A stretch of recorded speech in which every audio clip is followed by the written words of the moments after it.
damai sejahtera bagi Anda semuanya. Kiranya Tuhan memberkati tubuh, jiwa, dan rohnya, jasmani dan rohaninya, diberkati oleh Allah dengan segala yang baik. Tetap semangat dalam menjalani hidup ini. Apapun yang kita alami, Tuhan selalu menyertai.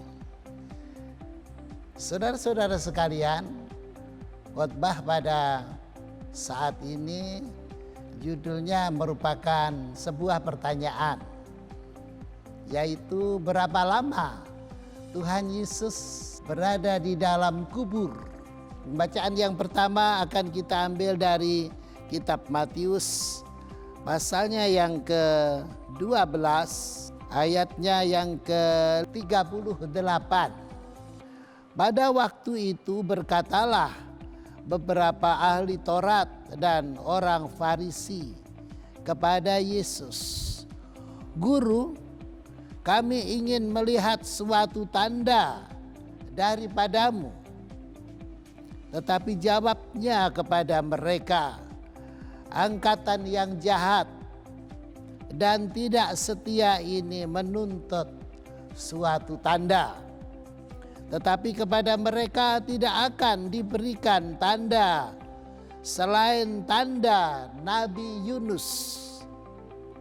Sebab seperti Yunus tinggal di dalam perut ikan 3 hari 3 malam, demikian juga Anak Manusia akan tinggal di dalam rahim bumi 3 hari 3 malam.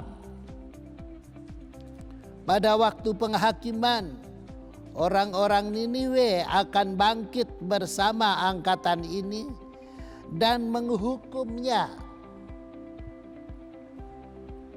Sebab orang-orang Niniwe itu bertobat setelah mendengar pemberitaan Yunus. Dan sesungguhnya yang ada di sini lebih daripada Yunus. Pada waktu penghakiman, ratu dari selatan itu akan bangkit bersama angkatan ini dan ia akan menghukumnya juga. Sebab ratu ini datang dari ujung bumi untuk mendengar hikmat Salomo. Dan sesungguhnya yang ada di sini lebih daripada Salomo." Bapak Ibu sekalian, jadi dalam pembacaan ini tadi tersirat makna bahwa orang-orang Farisi dan ahli-ahli Taurat itu mereka sangat meragukan Tuhan Yesus. Bahkan mereka tidak percaya kepada Tuhan Yesus Kristus. Itu sebabnya mereka minta tanda. Dan sebenarnya sikap mereka seperti itu sangat mendukacitakan hati Tuhan Yesus.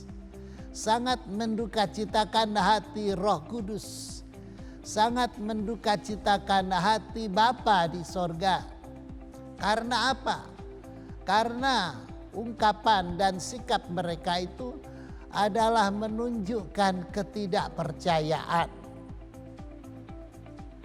Tuhan Yesus memberi perbandingan dengan bangsa Niniwe yang tidak percaya tetapi kemudian bertobat setelah 1 kali saja mendengar berita yang disampaikan oleh Nabi Yunus. Tuhan Yesus juga memperbandingkan dengan ratu dari selatan yang 1 kali saja perjumpaan dengan Raja Salomo sudah menjadi percaya. Padahal sebagaimana yang kita baca tadi, Tuhan Yesus menyatakan bahwa dirinya, Tuhan Yesus itu lebih besar daripada Yunus dan lebih besar daripada Salomo. Oleh sebab itu betapa orang-orang Farisi dan ahli-ahli Taurat ini sangat menduka citakan hati Tuhan Yesus dengan mengatakan, berilah tanda kepada kami. Nah, Tuhan Yesus mengatakan bahwa tidak akan diberi tanda lain kecuali tanda Yunus.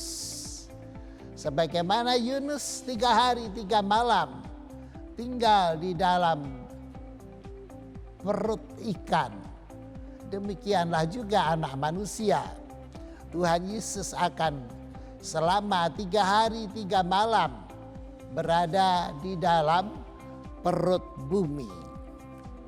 Nah, begitulah saudara-saudara jawaban yang kita peroleh dari pembacaan dalam Injil Matius pasal yang ke-12 ini.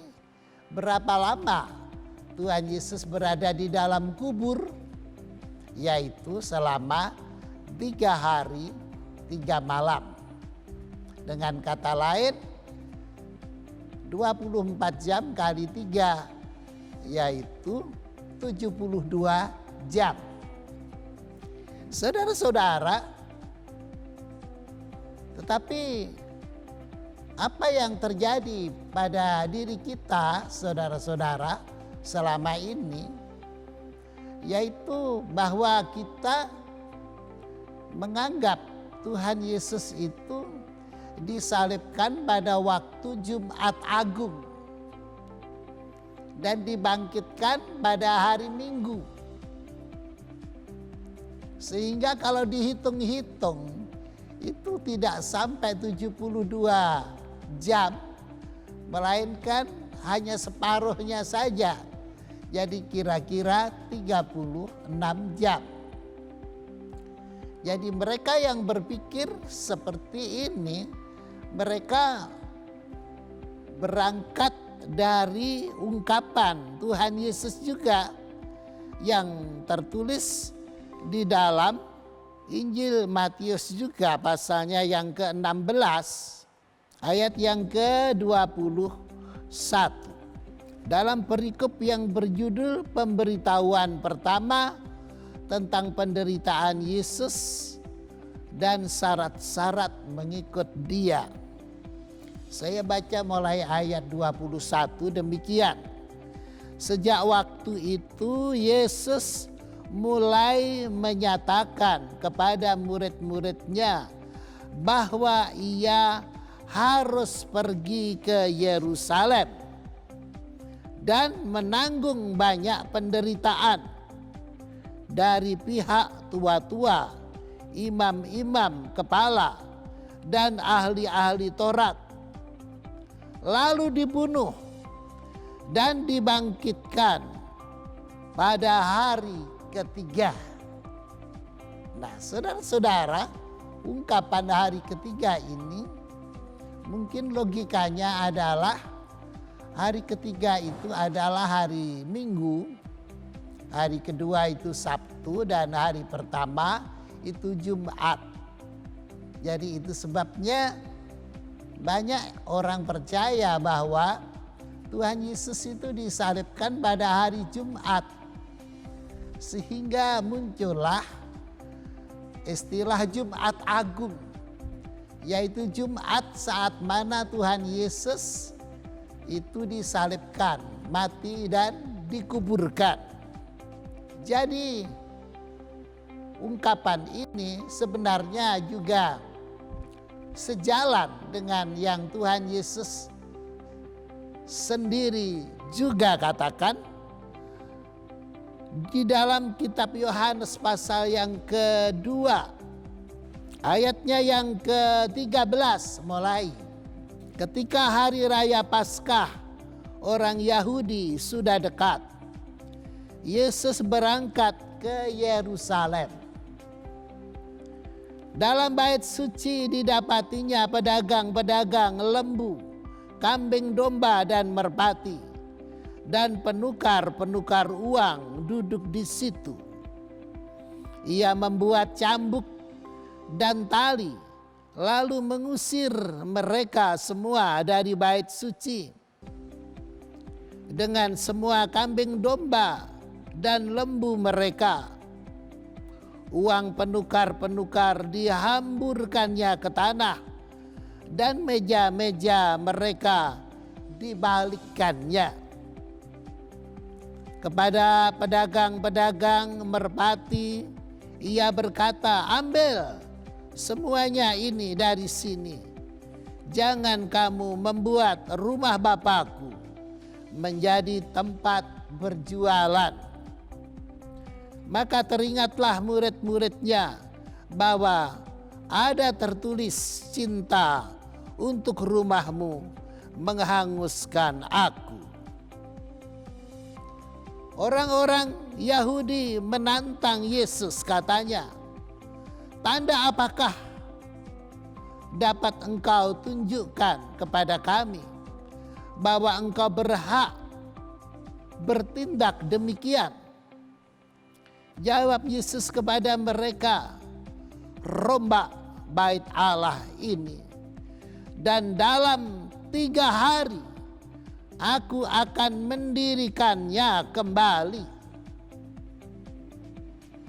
Lalu kata orang Yahudi kepadanya, 46 tahun orang mendirikan bait Allah ini, dan engkau dapat membangunnya dalam 3 hari.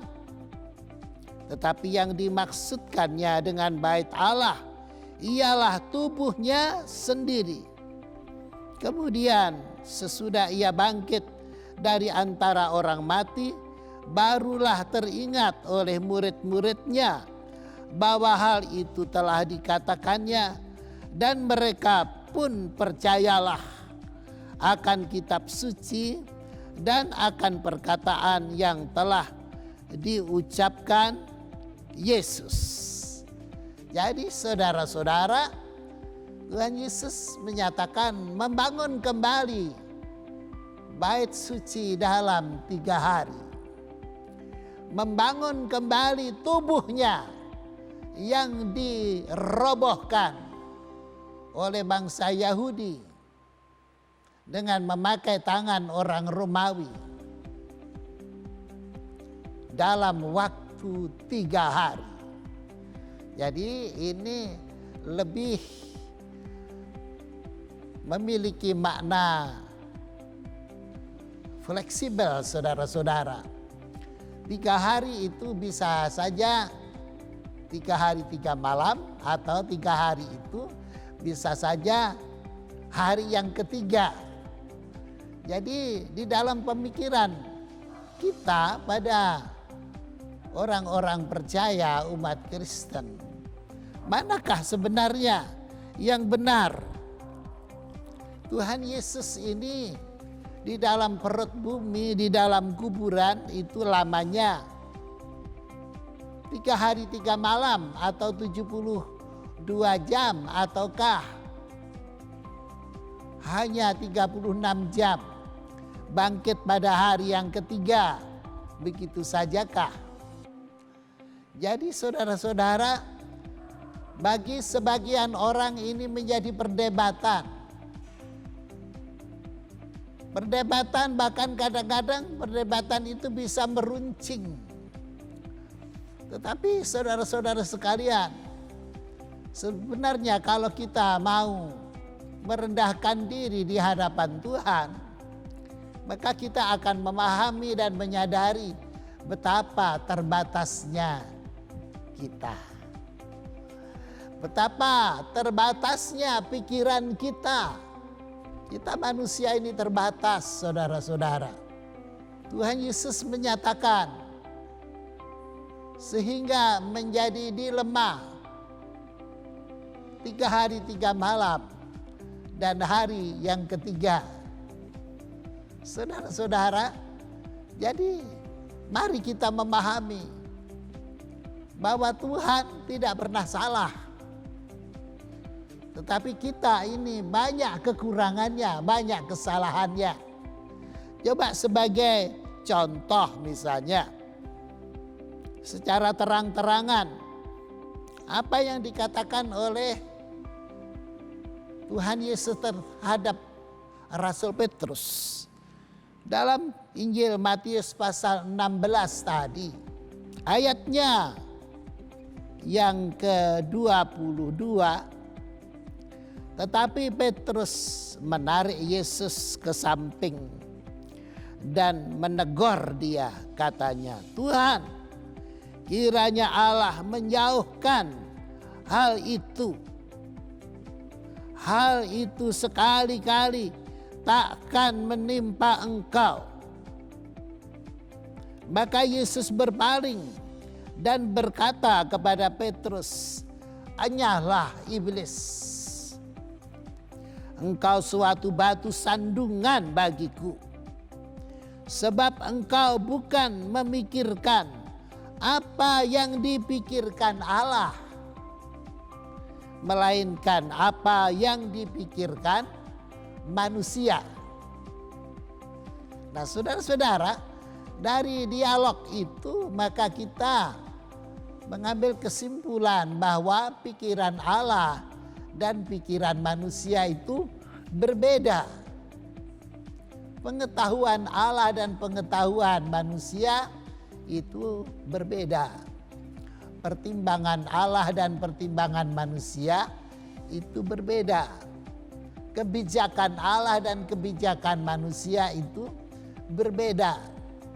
Rasul Petrus, apa yang dipikirkan adalah bahwa Tuhan Yesus Kristus yang adalah gurunya dan Tuhannya itu jangan sampai mengalami celaka apa-apa.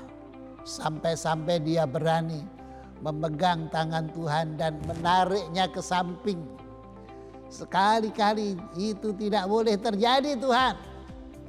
Sebab engkau adalah Kristus, Mesias, anak Allah yang kudus. Jangan terjadi celaka seperti itu. Engkau disalib dan engkau dibunuh, engkau dikuburkan. Tetapi saudara-saudara, Tuhan Yesus bahkan menegur keras sekali dengan berkata, "Enyahlah engkau, hai iblis." Jadi pikiran manusia dan pikiran iblis itu identik, saudara-saudara. Pikiran manusia tidak menghendaki salib. Pikiran iblis tidak menghendaki salib. Tetapi Tuhan menghendaki salib. Tuhan Yesus rela untuk naik di atas kayu salib. Untuk dipakukan di atasnya. Digantung di sana sampai tetes darah yang penghabisan. Tuhan Yesus sudah tahu hal itu. Dan dia pada waktu itu mengetahui pula bahwa waktunya sudah dekat sekali. Dia rela menjalani. Tetapi pikiran manusia yang diwakili oleh Petrus tadi adalah tidak rela. Nah, saudara-saudara sekalian, kita belajar dari sini bahwa pikiran manusia dan pikiran Allah itu adalah berbeda. Jadi mari saudara-saudara kita belajar rendah hati. Makanya Tuhan Yesus dalam doanya di Taman Getsemane bagaimana saudara-saudara? Kalau kita baca di sana di Injil Matius pasal 26, di sana dikatakan bahwa, "Ya Bapa, kalau boleh biarlah cawan ini berlalu daripadaku. Tetapi janganlah kehendakku, melainkan biarlah kehendakmu saja yang jadi." Jadi Tuhan Yesus dalam kemanusiaannya itu berpikir bahwa memikul beban dosa umat manusia seluruh dunia dari zaman ke zaman itu adalah sesuatu yang sangat berat. Dan dia sebenarnya merasa berat sekali. Tetapi walaupun demikian, Tuhan Yesus mengesampingkan rasa beratnya itu dengan berkata, "Biarlah kehendakmu saja yang jadi." Jadi ini merupakan suatu pelajaran yang baik sekali bagi kita untuk belajar rendah hati, saudara-saudara. Jangan kita berpikir mau memaksakan kehendak kepada Tuhan. Sedang kepada sesama manusia saja tidak baik kita memaksakan kehendak. Apalagi kepada Tuhan. Di dalam perjanjian lama Tuhan menghargai bangsa Israel dengan berkata, "Kepadamu kuperhadapkan kehidupan dan kematian. Pilihlah kehidupan." Jadi Tuhan Yehova, Allah bangsa Israel pada waktu itu memberi kebebasan untuk memilih. Kalau mau percaya kepada firman Allah, mereka akan mendapat kehidupan. Tetapi kalau memilih tidak percaya, maka mereka akan mendapatkan kematian. Jadi Tuhan Allah memberikan opsi. Silahkan pilih. Pilih kehidupan ataukah kematian. Jadi Allah saja tidak memaksa saudara-saudara. Apalagi kita, masakan kita mau memaksa kepada sesama manusia, tidak baiklah itu. Lebih-lebih lagi memaksa kepada Allah. Tuhan, harus begini, harus begini. Kabulkan permintaanku. Sekarang juga harus begini. Tidak boleh begitu. Saudara-saudara, pikiran Allah jauh lebih benar dibanding dengan pikiran kita. Jadi lebih baik kita berkata, "Ya Bapa, biar kehendak-Mu saja yang jadi." Saudara-saudara, mungkin suatu hari ada di antara kita, sebagai contoh, ingin makan nasi soto daging. Tetapi putar-putar mencari, tidak mendapatkan. Yang ada adalah rawon. Ya, santap sajalah rawon itu. Jadi kita berpikir bahwa Tuhan memberikan kesempatan untuk makan nasi rawon. Mungkin nasi dagingnya ditundalah beberapa waktu lagi. Jadi jangan sampai kita kemudian terlalu kecewa oleh karena pilihan kita, oleh karena keinginan kita tidak terkabul.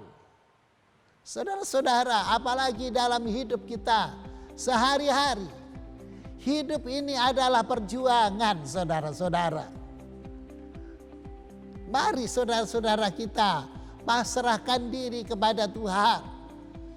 Strategi dalam peperangan, dalam perjuangan itu pun sebaiknya kita tanyakan kepada Tuhan.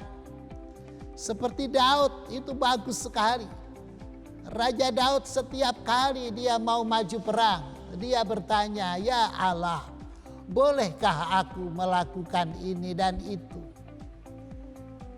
Apakah musuh akan Engkau serahkan kepadaku ataukah tidak?" Nanti tunggu jawaban Allah. Apapun petunjuk yang Allah berikan, dia ikuti. Ini adalah contoh yang baik, saudara-saudara. Dalam peperangan, perjuangan hidup kita, saudara-saudara. Biarlah kita banyak pasrah kepada Allah. Kita serahkan diri kepada Tuhan. Apa yang Tuhan mau, mari kita percayai itu adalah yang terbaik. Seperti yang tertulis di dalam Yesaya pasal yang ke-55. Ayat yang ke-6 mulai. "Carilah Tuhan selama Ia berkenan ditemui. Berserulah kepadanya selama Ia dekat. Baiklah orang fasik meninggalkan jalannya dan orang jahat meninggalkan rancangannya. Baiklah ia kembali kepada Tuhan, maka dia akan mengasihaninya, dan kepada Allah kita, sebab Ia memberi pengampunan dengan limpahnya." Perhatikan ayat berikut ini, saudara-saudara. "Sebab rancanganku bukanlah rancanganmu. Dan jalanmu bukanlah jalanku. Demikianlah firman Tuhan. Seperti tingginya langit dari bumi, demikianlah tingginya jalanku dari jalanmu, dan rancanganku dari rancanganmu. Tidak sama, saudara-saudara, pikiran manusia dan pikiran Allah. Kalau pikiran manusia itu katakanlah seperti bumi, maka pikiran Allah itu adalah seperti langit. Jadi begitu rendahnya bumi di bawah kita, begitu tingginya langit di atas kita. Pikiran kita dan pikiran Allah tidak sama. Rancangan kita dengan rancangan Allah tidak sama. Kita penuh dengan keterbatasan. Jadi kalau kita berbicara tentang berapa lama Tuhan Yesus di dalam kubur, saudara-saudara, di situ menunjukkan, saudara-saudara, bahwa kita ini tidak bisa mengerti pikiran Tuhan, saudara-saudara. Kita tidak bisa memahami pikiran Allah. Dan Allah berlaku demikian, tujuannya apa? Karena yang dikehendaki oleh Allah adalah agar supaya kita percaya. Itu saja, saudara-saudara. Percaya dan hiduplah. Saudara-saudara sekalian, mari kita pahami dan kita berdoa, Tuhan, kami ini tidak lebih daripada segumpal tanah liat yang hina, tidak lebih daripada segenggam debu yang tidak berguna. Daging sedikit pun tidak ada gunanya, tetapi roh itulah yang menghidupkan. Hidupku bergantung kepadamu ya Allah. Hidup kami bergantung kepadamu ya Tuhan. Kehidupan rumah tangga kami bergantung kepadamu. Kehidupan bangsa kami bergantung kepadamu. Perjuangan hidup kami bergantung kepadamu. Biarlah kehendak-Mu yang jadi. Kami akan selalu berjuang dan berusaha, tetapi Engkau sajalah yang menentukannya. Akhirnya saudara-saudara, segala pujian, hormat dan kemuliaan hanya kita persembahkan kepada Bapa di sorga sampai selama-lamanya di dalam namanya Tuhan Yesus Kristus. Diberkatilah Bapak Ibu semuanya.